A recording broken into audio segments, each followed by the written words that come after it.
Welcome to the Portland Culinary Podcast on Portland Culinary Radio. I'm Stephen Shelma, your host. Today we are talking Tempranillo. I'm super excited about a fun annual event. See, what's the proper name of the event, Julie? The Oregon Tempranillo Celebration. Oregon Tempranillo Celebration. We have four incredible guests. Julie Myers, and you are with Trust and Patience Consulting. That's correct. And now tell me the cool thing you do. You help winemakers and wineries. And they put together great events and marketing because I help them. And you know how to do that very, very well. I do. All right, and then we've got Bill. How are you this morning? Doing well, thank you. And then we're here at your place. Yes. All right, and tell us the name of this beautiful place. This is at Anna Vineyard in the Dundee Hills. Okay, and then tell us the name of your winery. Holleran Vineyard Wines. And that's probably why your name's Bill Holleran. Works like that. And you also happen to be on the board. What's the fancy board you're on? The Oregon Tempranillo Alliance that stages the celebration every year. Awesome. And so this is a big celebration of Tempranillo grown here in Oregon. Correct. Okay, and then Patrick Reuters, how are you? I'm doing well, thanks. Did I get the name right? Reuter, yes, that's right. All right, Reuter, no S. That's correct. Okay, all right, Reuter, no S. And tell us the name of your winery. My winery is called Dominion 4 Wines, and we're located in Carlton, Oregon, and have a vineyard out in the Columbia Gorge in Mosier. And you make wine, and your wife is the grape grower. My lovely wife, Lee, is the grape grower. That's correct. That's awesome. She's probably the most important person in the whole project, We'd like right? to keep her happy. All right, and then we've got Jim. How are you doing? I'm doing well, thanks. All right, tell us the name of your winery. Sure. Seifert Winery. We're located in Dayton, Oregon. We have a small warehouse production facility and then a separate tasting room overlooking the city park in downtown Dayton. Nice. And all three of you all make Tempranillo wine. You're all part of, what's the name of the organization? The Oregon Tempranillo Alliance, is that right? That's correct. All right. So let's talk about this. Julie, tell me about this cool event. What is this thing, and can the general public go? The general public, we'd love to have them there. That's actually the best part of this, or the final part of this, is Sunday, the 21st of January. No, I think it is the best part. That's when everyone stands around and drinks wine and eats amazing food. Okay, cheers to that. Yep. So that's the grand tasting. It's going from 1 to 4, and we're going to have about 24 different producers who are all showcasing their Tempranillo. The first 2 days are really about increasing the awareness and the education about Oregon Tempranillo, where the producers are coming together to discuss best practices and what they learn and why they love growing it here in Oregon. Yeah, but then the third day, and this is speaking of third, this is the third year you've done the event. The first 2 years were down in Southern Oregon, down in Ashland, if I'm not mistaken. And now you've moved it up to Portland. Yeah, first year in Portland. Yes, and current plans, things change, but every year do it in Portland. So if someone's listening to this podcast middle of 2019, they can just check out when it's going to be. It's usually around the end of January. Is that right? That is correct. Okay. So yeah, people give can... me that, sell out the tickets for me, Stephen. That's right. We will do that. I would love to do that. But the cool thing about the Oregon wine community is when there's events, you can actually talk to the winemaker. So you said 24 producers. A lot of those people that are there will actually be the winemaker themselves, correct? That is true. Yeah, that's so different than just some person pouring something that doesn't even know what it is. Yeah, if you have a burning question about Oregon Tempranillo, this is the place to come. Or just want to talk to a real live winemaker. Yeah. Or even better, a real live Oregon winemaker.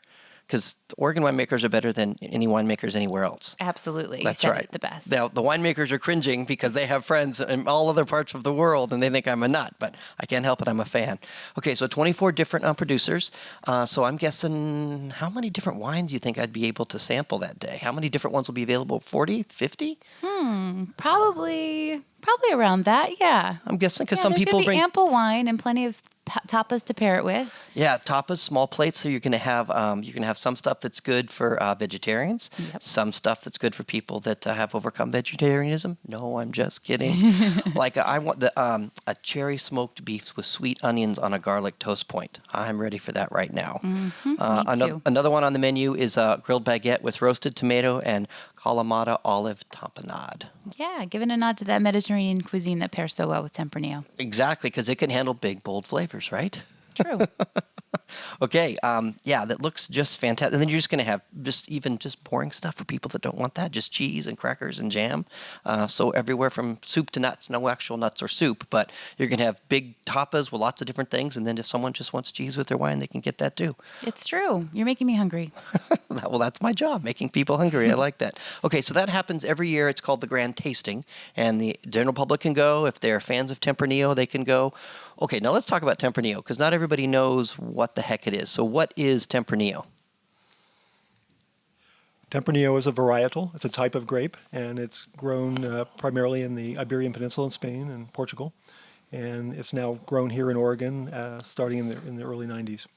So where is the kind of cultural home in Spain? Where's the two places that is the cultural home of Tempranillo? I think most people feel that the highest quality comes from Rioja and Ribera del Duero. And those are about 2 hours north of Madrid? That's correct. Is that right? Okay, so people that know their geography, if you get to Madrid, go 2 hours north, then you can have some really good Tempranillo, right? That's right. And it's grown all over Spain, but in general, those are the higher elevation areas, and it's an early ripener, and it seems to do best there. And that's where the name comes from, because it means early, and it generally, 2 hour, the grapes are ready 2 weeks before, 2 hours, 2 weeks before Grenache, culturally, right? That's kind of the myth that may have some truth to it. Yes, Well, all myths got some truth in there somewhere. we'll go with it. All right, and now how many different, Julie, I know you know that you've got this down. How many different types of grapes do we grow here in Oregon? There are 72 different types of grapes in Oregon. That is insane. It's pretty cool if I say so myself. Now, does that 72, if you don't know, that's okay, but like, I have a friend, he likes to make Baco Noir. Yeah, we make Baco here. Yeah, Absolutely. which is just like, we make all kinds, because people are always stunned, like, you make all those different kinds, all those stuff is, yes, we do. And those are just what's grown here, 72 different grapes grown here, including Tempranillo. Yeah, there are 18 different growing areas in Oregon. So a lot of people know the Willamette Valley, but there are 18 different areas, including the Southern Oregon area where there's there's over 300 acres of Tempranillo planted in Southern Oregon. So it's kind of cool that they're up in Portland for this weekend because you wouldn't necessarily get down to taste with those winemakers and taste those wines. So what parts of Oregon generally is Tempranillo grown in? Where do we have it? What places? We have some here in the Willamette Valley. We also have some in Southern Oregon, Eastern Oregon out in the Columbia Valley. Yeah, Umpqua, Rogue, Applegate, those are the Southern Oregon AVAs where it's grown. And some people have a misconception that since it's from Spain, you can't grow it in Oregon. That's right. But I think when you look at the climate data from Rioja and Ribera del Duero, and this is what Earl Jones from Abasela, who's one of the driving forces behind the association, learned in the research he did back in the late 80s and early 90s, is that it's actually well suited to Oregon because it's the higher elevation, cooler areas where it does the best in Spain. Now, weren't they one of the first, Abasela, as far as Tempranillo here in Oregon? Yes. Yeah. And he's worked extensively with people in Spain to help bring in better clones and really help move the ball forward. Excellent. And then he helps all you guys. He does. That's the amazing thing about the Oregon wine community is you guys actually cheer each other on and help each other and work with each other. It's kind of fascinating, but I just love it. I think it's incredible. All right, what else should people know about Tempranillo? What should they know about Oregon Tempranillo? But how many different people, how many different winemakers make Tempranillo here in Oregon, roughly? Over 30. Over 30. Yep, Wow. in Oregon. That's a lot. And a lot of people don't even know what Tempranillo is. They have I know, no that's idea. why we're doing this. We want people to know. We want people to get excited and to taste it and enjoy food with it. And Okay, so the perception is that all Oregon has is Pinot Noir, and that all the fans, that's all we drink is Pinot Noir. That's it. Although it's funny, I run into lots and lots of people who they don't like Pinot Noir and they want something else. And I almost started to wonder, does anybody like Pinot Noir? So how does Tempranillo differ as far as if you're going to drink it and enjoy it differ from Pinot Noir? Well, I think it's an interesting variety because it's got this really great structure to it. It goes well with food because of that structure, and it ages a long time. So this makes it kind of a robust wine, and it's very versatile with what you might want to pair it with. Is it a food-friendly wine? Definitely goes with a lot of different types of foods and holds up, just I think because of that structure, really holds up well to a lot of different types of foods. All right, so Patrick, in your home, do you cook? Does your wife cook? Do you both cook? How's that work? I used to cook a lot, and then my kids started growing up, and they hated what I cooked, so they stopped eating it, and I stopped cooking, and now my wife does most of the cooking. So Maybe when the kids leave, you can get back to it. that's what she said. Give her a break. She's hoping for that, I think. So is there a family dish that you guys have in your home every so often that you like to pair with Tempranillo? Actually, we cook a lot of puttanesca. It's the kind of a dish we go to a lot, and it's got a lot of garlic and capers, and it's easy to whip up on a Wednesday night, and that's always elicits a good bottle of Tempranillo. Excellent. Okay, and Jim, how about you? Is there a dish in your home that you guys cook that you like to pair well with Tempranillo? Sure. I think Tempranillo is really exciting because it is kind of a middle zone between Pinot and some of the even bigger reds like Cabs. It has some of those old world characteristics that you might find in a Pinot of some of the minerality and earthiness, while still retaining some of those fruit flavors. So that's part of what makes it a really food friendly wine is just maybe one or two notas, a little bit bigger than a Pinot, but not over the top that you get with some of the bigger red varieties. So what we like to do with it is, like we had a couple nights ago, had a great lasagna dish, and it pairs really well with those tomato-based dishes like you were mentioning on the tapas offerings for this upcoming event. I love me some good lasagna. All right, Tempranillo and lasagna. I'm in. Okay, how about Bill? You look to me like you must cook. I do cook. What do you put together? What do you pair? What do you make to pair with Tempranillo? A wide range of things. It could be paella, or it could be a steak with a pepper sauce, and everything in between. But definitely things that have the bigger Mediterranean flavors: olives, onions, capers. Big little spice is fine.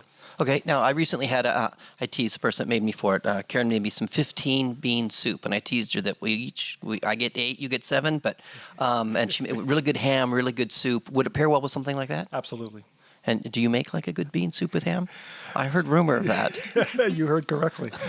Why am I not eating it now? Yeah, Come on. You have to do the leftovers from the holidays and do something with them, so it works great. That is exactly right, and that's a soup that tastes better day 3 than day 1. Day 3 was last night. We just finished it. Oh, goodness. I'm trying not to despise you in my heart. Eating all that soup and giving us none. Okay, so Julie, you know and love lots of different types of wine. Tell me some of the things you like about Tempranillo. I love Tempranillo's fuller, richer body. It is kind of when I'm craving something that's Cabernet, but not quite as heavy as Cabernet and maybe is ready to be paired with all the different foods I have available to me, I reach for a Tempranillo. I really like its structure, so that you have some bigger, bolder proteins you can put it with, and that it typically has cherries, tobacco notes in it, some leather, some savory notes that other grapes don't provide. Okay. For me. And speaking of the grapes, when you're growing Tempranillo grapes, how do they differ from, say, everyone thinks they know Pinot Noir. How do they differ from Pinot Noir grapes? What are some of the distinctions when you're growing those Tempranillo versus Pinot Noir? Well, I mean, the general appearance is just astoundingly different. You take a Tempranillo cluster off the vine, and it looks like a Rastafarian wig. I mean, it's just a giant mass of these robust grapes that are loosely bound, but Pinot Noir is like a little tight, pine cone. It's thin skinned, and it doesn't have much space between the berries, so there couldn't be more difference between the two, I think. Anything you want to add, Bill, there as far as the difference when you're growing the grapes, Pinot Noir versus Tempranillo? Pinot Noir is more disease prone because of thinner skins and the tight clusters that retain moisture, which can be the precursor to disease. So the thicker skins on Tempranillo make it a little more flexible during the rainy harvest, which we are prone to have here in Oregon. Okay, and what about how does it the struggle to ripen? How does that impact when you're dealing with Tempranillo? Well, I can speak for growing it in the Willamette Valley. We grow our Tempranillo in the Willamette Hills, and we definitely struggle to ripen. It's the last thing to come in, even after the Riesling. So, there's an age-old adage among winemakers: you make the most interesting wine from a varietal when it struggles to ripen. So I can confirm we struggle to ripen Tempranillo. We have to drop the right amount of fruit each year to get it there, and I think it makes it really well suited to this climate. Nice. And then big, as you said, Patrick, big berries. So the pickers, then they like that? Oh, they love that, right? The buckets fill up quickly, and they're each bucket is more money. And the faster you can pick them, the more money you take home that day. So. And then when you're dropping fruit, is it easier then to drop fruit with say Tempranillo than say Pinot Noir? In theory, it would be, because one clip drops more ounces, but sometimes the pickers are the same guys who are working the vineyard, and they just soon leave it on the vine. All right. How about when it comes to making wine, Tempranillo versus, like, say, Pinot Noir? What are some of the differences when it comes to making it? Well, I think that making Tempranillo takes patience, and the making of it's not only in the fermentation but the aging process as well. And you got to be patient with its evolution in the barrel. It can often take 12, 18 months. In Oregon Tempranillo terms, in Spain, it can go 3-4 years in the barrel. So there's a lot of difference in that sort of winemaking approach. It's got a lot of structure, and it really holds back the incorporation of oxygen more than Pinot Noir does. It seems to evolve quite quickly. And so, you got to have a different mentality, a different approach to it. So if you just rough numbers, there's a lot, I'm sure, wide variety, but you said roughly 12 to 18 months in barrel here in Oregon, roughly. Compare that to Pinot Noir. How long would that roughly be in barrel for? Well, that's usually 10 to 15 is sort of general terms these days. And I know we're speaking really rough terms because people do all kinds of different things. So someone says blah blah blah. We know, but we're trying to give a little bit of comparison. Roughly 10 to 15 months for Pinot Noir and roughly 12 to 18 for Tempranillo. Does that sound about right, Jim? Yeah, so for our Pinots, we will typically age them 1.5 to 2 years in barrel before bottling. And on the Temp, we doubled that. We did almost 3 years of aging before bottling on this one.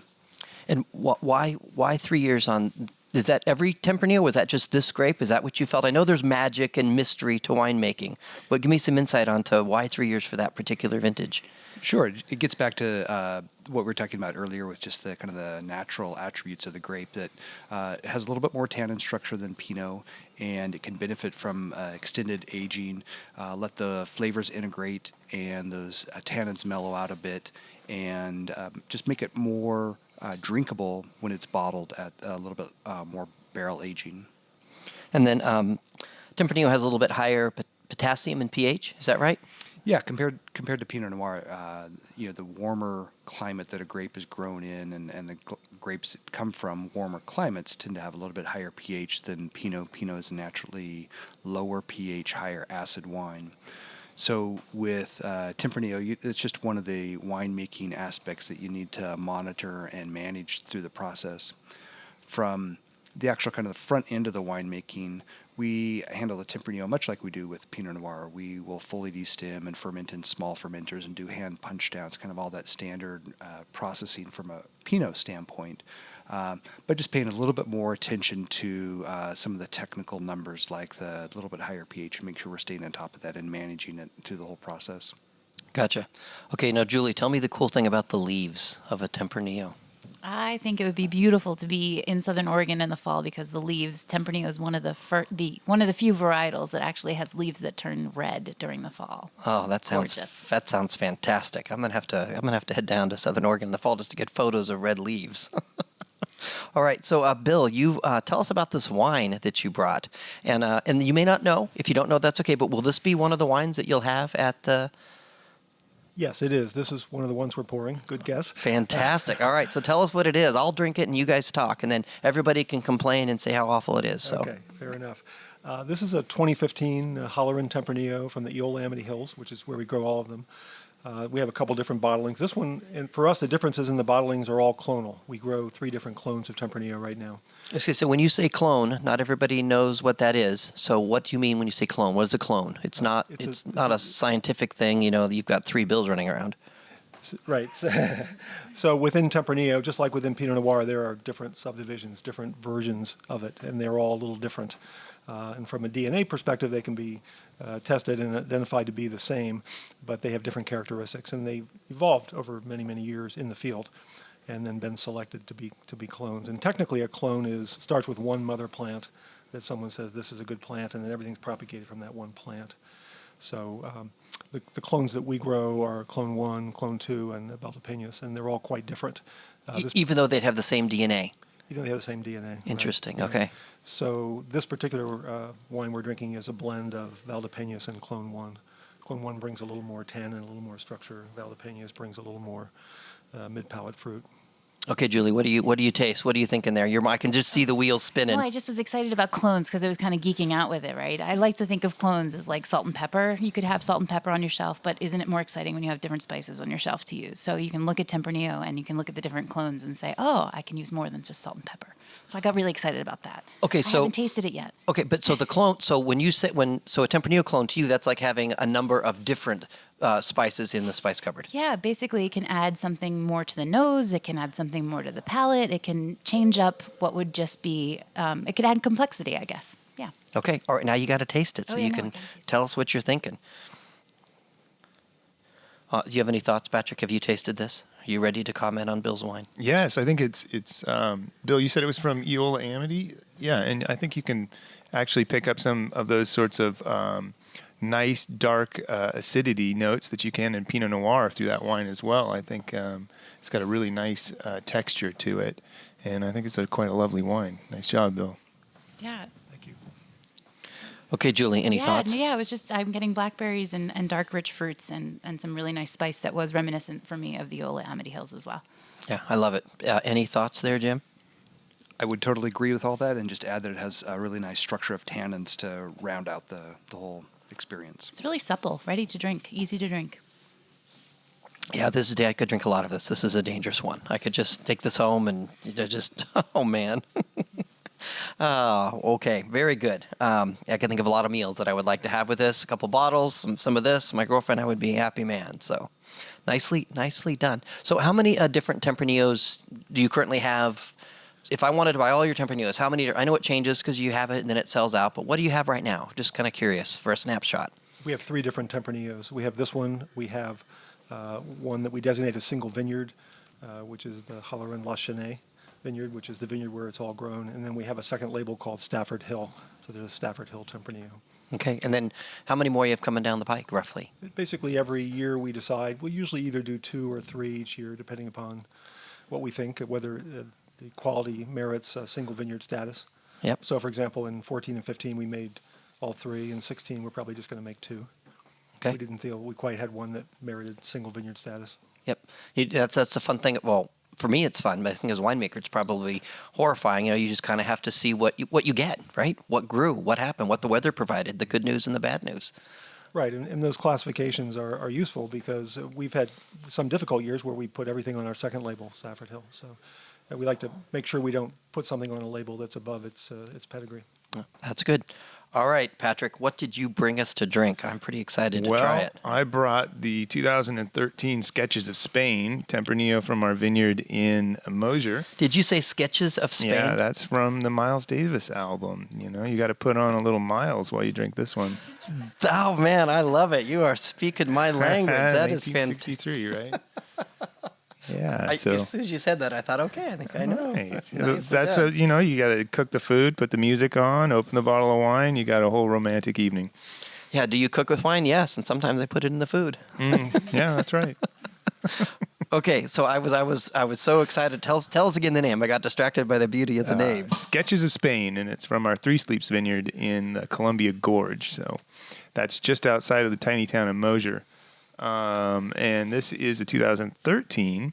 It's from 4 clones, the 01, the 02, the 03, and another clone called LBLB, which was named after my wife, Lee Bartholomew, and came in from California vineyard. So it is also from a vineyard, I think, Tempranillo means temprano or early, right? Like we discussed, but it also is kind of early in the morning. And I think this was kind of an early in the morning vintage. It sort of snuck up on us when we needed to pick. And it was early October. And I think this wine shows that sort of like youth and exuberance and that really nice acidity, nice red acidity to it. It's also got structure like Tempranillo should, but it's got a few earthy components to it. So it's a good one for us. So. I think it's beautiful. Okay, but something you said caught my ear. Three Sleeps Vineyard. Three Sleeps, that's the name of the vineyard, yeah. And it's a bed and breakfast, so that helps. It's got 2 bedrooms, and my in-laws run the bed and breakfast, Liz and Glenn, so that's kind of fun. But when Lewis and Clark came through the Columbia Gorge, they asked locals how far to the ocean, and it was 3 Sleeps by canoe. I love it. And this is a bed and breakfast in Mosier. It is. All right. Yeah. I think I'm going to have to check that out. That sounds like a lot of fun. Okay. So, Bill, go ahead, Julie. Yeah, no, I just wanted to talk a little bit about maybe your aging regimen with this, because I feel like it's a 2013 and that's a current release. And when I'm tasting it, there is still so much youth. It has the structure that it really could go for another couple of years before. I mean, I'm enjoying it now, don't get me wrong, but definitely has a couple more years on it. Yeah, we see that the longevity of these wines really are some of its, the best things about Tempranillo is that actually you can open up these wines and leave them on the countertop for a day or even 2 days sometimes and watch the evolution as they slowly sip on oxygen. And the texture seems to move and shift a bit. The fruit tends to become a little bit more integrated and the texture rounds out a bit with more oxygen. And I think this is the youth and exuberance of this wine and the longevity are all bound up in that really nice acidity that seems to be the hallmark of that 13 vintage from the Gorge. And that's what I would say about it, yeah. Okay, Julie, what do you think? This any good? Not bad. So what's fun is these are all amazing wines. They're all fantastic, but they all have their own little bit different character and They really speak to the sense of place where they're growing. We could pick up that was from Eola on Halloran, and we're picking up that this is different. And so it's really unique to be able to compare the same varietal and be able to know that it's the same thing but different. And so what makes it that way? It begs the question to know more. yes. And what do you taste in this? Or have you been just listening again? Been enjoying it. Oh my goodness. So we also grow, we started organically and biodynamically growing the vineyard in 2002, and that was to try to speed up this sort of sense of terroir, this sort of signature from the place. And, it's arguable whether we've done that or not, but it's still interesting to know that these wines are all pesticide and herbicide free since we planted them in 2002. So That makes the job harder, doesn't it? it can, there's a little bit more you have to do on top of things, but also, you're building up the immune system, so to speak, in the plants and trying to build their health. I think we're all trying to build healthy plants, so that's one way to do it. Okay, Bill, as you're drinking this wine, have you tasted it? Because Julie doesn't taste wine; she just thinks of really cool things to say. I have, and I really like it, and I do think it shows its place. It's quite different from the first wine. I get beautiful kind of red currant, really dark aromas, and there's definitely some leather in there as well. It's beautiful, and I agree it's going to get better. I think probably for the next 3 or 4 years, and then it'll be a nice plateau for about 10 years. Would be my estimation of it. Yeah. And I would love to have this with a nice lasagna. Yes. So get a case of it, and then just have one a year for the next 10 years. So when you hit that perfect spot. That's exactly right. Okay, Julie, any thoughts? I'm okay with that. Are you buying? Yeah. I was in the red fruit zone with this, and I definitely have the undertone of leather and maybe even a little sage or some green herbaceousness to it. It was really nice. Yeah, I'm in the steak and chimichurri realm with this one. Yeah. That would work. Yes. Okay, Jim, any thoughts about this wine? Absolutely. I am getting a little bit of a lower fruit profile than the Halloran that we started with, but I'm getting some more spice and minerality on this, which is really interesting. I like that a lot. So the fun thing about this is that if someone doesn't know wine, they could actually come to the grand tasting and they could say, well, I don't really know wine, but I want to. They could come try Tempranillo because they're all Tempranillos and they can start to taste the subtle differences. Because it's one thing to go to a wine event and you got 50 different types of wine. It's almost harder actually to pick up the different flavors and the subtleties. But if you're tasting 5, 6, 7, 10 different Tempranillos, all of a sudden, pretty soon your palate starts to realize, oh, it's the same, but that one is different than this one. And it's a way, I think, to actually educate yourself. I don't know, does that sound crazy? No, not crazy at all. And then you can ask where were the grapes from, and then you can get a sense of place, right? Exactly. Ask any question. That's the whole point, right? Your winemaker's right there. Get geeky. Okay, now this is a bit sensitive topic, so I will be gentle and careful, but I think it's safe with you guys. Sometimes I have found, wine to be, it's hard to get in, hard to learn, a little bit of pretension, a little bit of, hey, if you don't know, we don't want you. But you guys are making wine accessible for people. Here's what you should have it with. Here's what you should pair it with. And I think if someone came to the grand tasting and one of you were there and they asked you questions, you'd be happy for the person that knows everything about wine. Sometimes they're not always so pleasant. And for the person that asks you questions who just checking out wine and wanting to find out what it's about. Am my sense correct? Is that true? I think, Patrick, you'd be great with someone that was a sincere novice. Oh, we have a great time exploring wine. I think it's just fun for everybody to start with what their preferences are. And there's nothing wrong with what you like. And that's where you should start the whole experience is, what do I like? And I'm always right because I'm me, right? And so off you go into the world of wine. And there's just so much to learn and do and have fun with and travel and experience food with. It's just, once you open the door, it's just so much fun. All right, go ahead, Jim. Further to his point about always being right, we have a little saying on the back of every bottle: "Drink the wine you like." So if you like it, it's good wine. And in terms of learning, going down that road to discover what you like, what I tell people is don't, when you're having dinner, don't open a bottle of wine. Open 2 or 3, and you don't have to drink them all. But the best way to amp up the learning curve for you is to try different wines with your foods, because at the end of the day, it's all about finding what you like with the foods that you like. I like that. That's good. So to bring this back to the upcoming event, I think the Oregon wine industry is really a unique critter around the world. There's a very genuine sense of community and accessibility, and this event really highlights that accessibility. Like you mentioned earlier, the people that are going to be pouring the wines are the people that made the wine, the people that grew the grapes.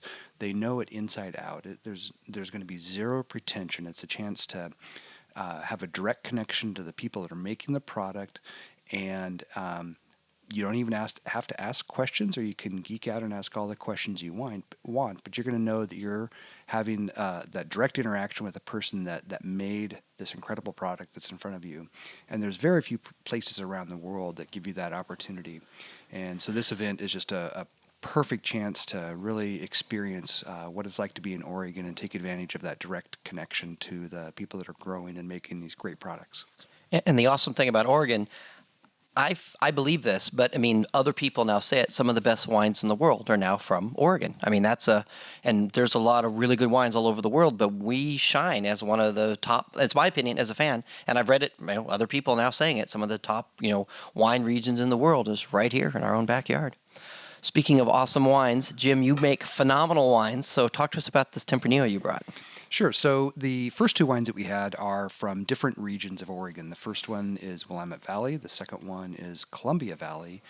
Now we're going south down to the Umpqua Valley, which is just outside of, it surrounds the Roseburg area. And this vineyard is from, it's called Delfino Vineyard. Jim and Terry Delfino grow quite a few different kinds of grapes and have a bed and breakfast on site at their place. We get both Dolcetto, which is a northern Italian grape, from them, as well as Tempranillo from them, to round out our product lineup, so we have a big red in the mix at all times. And this is a 2013 Tempranillo from Delfino Vineyard, just outside of Roseburg in Umpqua Valley. Like I mentioned a minute ago, we kind of on the front end, we process this much like we would a Pinot. We hand sort every single cluster and fully de-stemmed it, so there's no whole cluster, and then carefully do the small batch fermentations with hand punch downs and all that, and then do an extended aging before we bottle it. And so this is, from my perception, a little bit more subdued than the first 2, a little less fruit driven, a little maybe a little bit more austere, a little bit more mineral focused, and pretty delicious. I think it's awesome. Okay, Patrick, you've been tasting it. You've been swirling and sipping and smelling and swirling and sipping and smelling. That's just the fun of it, Yeah, this is a lovely wine. It does show a big difference in climate, I think, and perhaps soil. I don't know, but yeah, it has this really. I think it has like a rich, supple texture. A real roundness, and aromatically has this kind of spicy candied fruit to me. You might be able to see cinnamon, and you could see some earthy licorice notes too in it as well. It's a really nice example of Southern Oregon fruit, I think. Yeah. I love the aromas and the flavors, but the texture and the mouthfeel to me really stands out in this wine. It's really lovely. Julie, what do you think? Yeah. Have you drank it yet? Yeah, thank you. Thank you for leading me to the last. Yeah, I definitely was getting the spicy notes to it, and really was liking the mouthfeel and how different it was. It definitely felt like it had seen time, and it had come together nicely. Yeah. Yeah, I absolutely love it, and it does. It it's funny how they're all, I want all of them. I want to drink all of them and I want to have a nice meal with all of them, but they each are different. And it just has a, I don't know, just kind of a reserved, and all of a sudden there it is. You know, it's more of a, I don't know how to explain it exactly, but it's got that difference that you mentioned. Okay, so Jim, why make Tempranillo? You make a lot of awesome wine. Why Tempranillo? Why that one? Sure. Well, we in our wine lineup try to have a wine for every course of the meal. So we have we start with the sparkling, go into some whites with a Chardonnay, Pinot Gris, or Riesling, and then have a whole series of single vineyard Pinots. But we also like to have a little bit bigger red in our lineup. So we have, like I said, the Dolcetto and Tempranillo. We have a Seven Hills Cab that we'll be releasing soon, and then we can finish a meal with a nice dessert wine.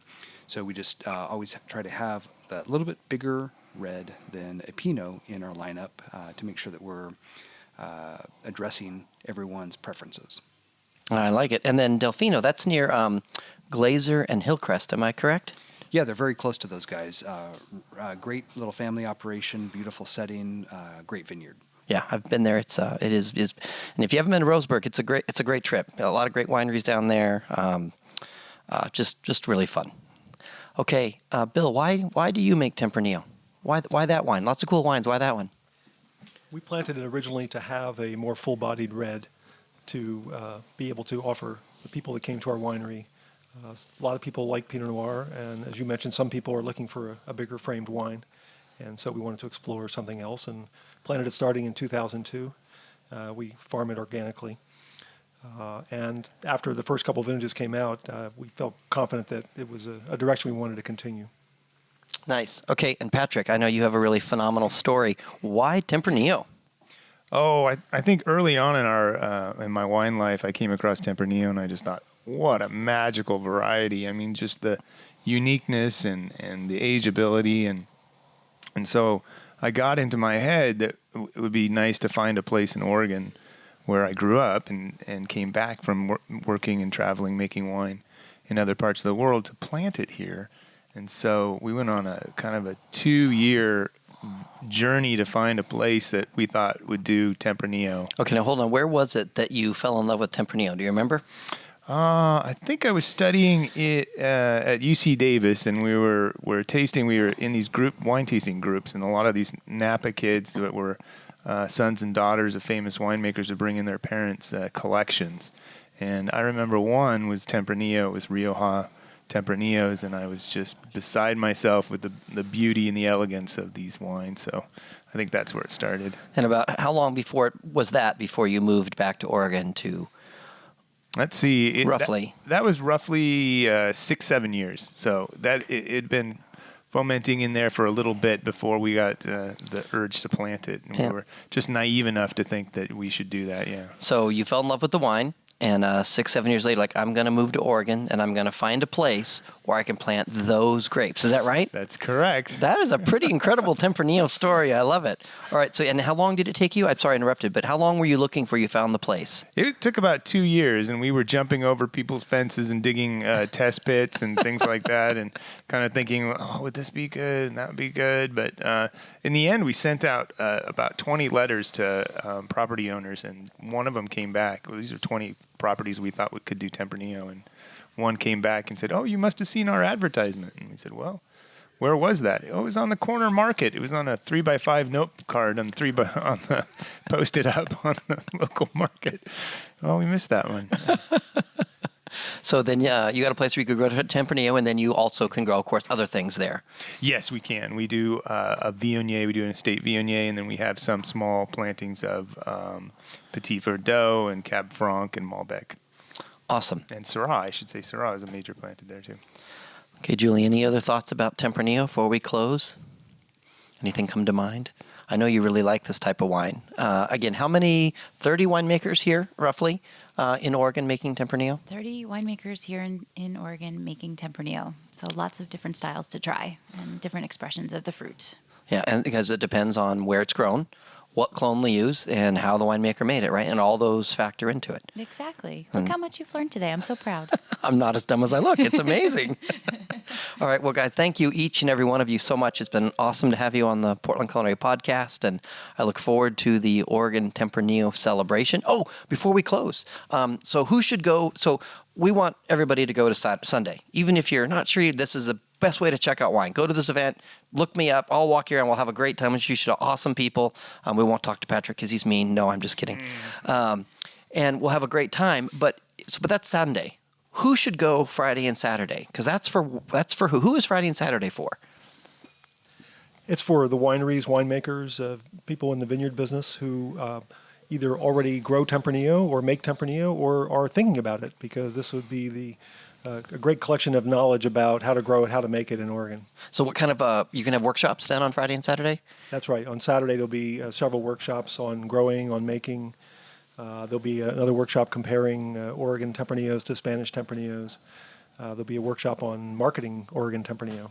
You should have Julie speak at that, I think. You know marketing. I do. Yeah, marketing is just storytelling, and she knows how to tell a really good story. So, As do you, Stephen.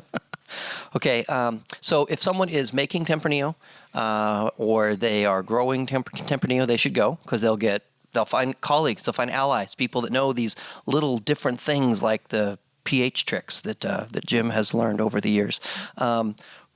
Those they actually have to tell us ahead of time. Right, they buy tickets. Yeah, don't just show up. Buy tickets and all that. Ahead of time. Let Oh, us yeah, know we'll make if sure. you're part of the trade. We'd love to have you, but we need to know ahead of time so we can plan for you being there. Exactly. But We what will if... be selling tickets at the door for the consumer tasting. Perfect. Yeah, and in ahead. But just find the website and send an email. Say, hey, I'm a winemaker. So what if someone doesn't yet do Tempranillo? My friend Tess Barr, I don't think she makes Tempranillo up at Hoodcrest and Hood River, but she can make any kind of wine. She's wonderful. But if she said, let's say she doesn't make Tempranillo, and I call her on my way. I'm going to call her as soon as I get in the car and bug her. And if she wants to go, would that be a good place for her to go? She's a good winemaker. If she doesn't make Tempranillo, would that be a good experience for her Friday and Saturday? Absolutely.